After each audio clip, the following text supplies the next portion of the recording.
Hello everybody and welcome to day 92 of my 365-day iPhone video challenge. Henry is he wants to be involved today and is singing at me for some reason, but we'll carry on. It's cold out there today, it's blooming cold, but it's not in here, it's lovely and warm.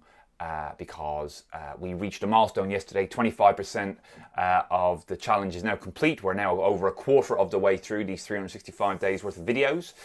We've only now got another 273 to go, but all your thumbs up, your likes, your comments yesterday really helped. So thank you. I feel very motivated today with all those thumbs ups and thanks and views, etc. So thank you. Now, we have been reading Valerie Young's The Secret Thoughts of Successful Women, which I would highly recommend. It's a great book, it's about $11.99 on Amazon. Now, what's interesting, I was listening to a podcast with Valerie, and she was saying that what's interesting about the imposter phenomenon, imposter syndrome, is it gets worse the higher up the chain you go. The more you get promoted in your career, the more you feel like an imposter because you think, oh no, they're definitely going to find out next. Now I'm managing a bigger team, now I'm looking after this other department, now I'm the head of the business, they're definitely going to find out.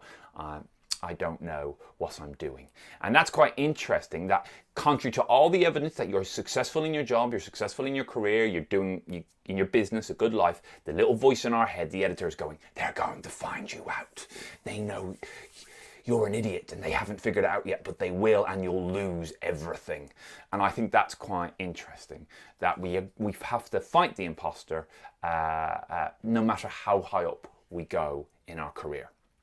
Now, because imposter syndrome is basically a distorted view of competence, Valerie highlights a number of different competence types. And the first one she highlights is the perfectionist.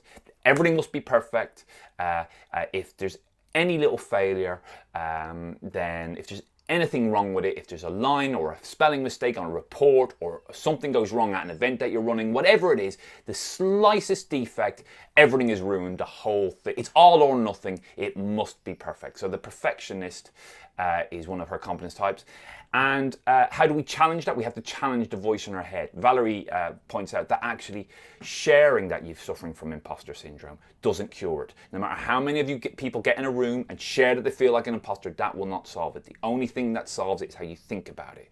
So you have to challenge the voice in your head. You have to challenge the thoughts. It is okay to make a mistake. That one mistake or two mistakes on a day of a really successful day does not ruin the whole day. It's not all or nothing. Not everything has to be gold plated. Not everything has to be perfect. Sometimes good is good enough. And if I learned anything from these videos, that is definitely the case. We will cover the other confidence types tomorrow. See you then. Bye.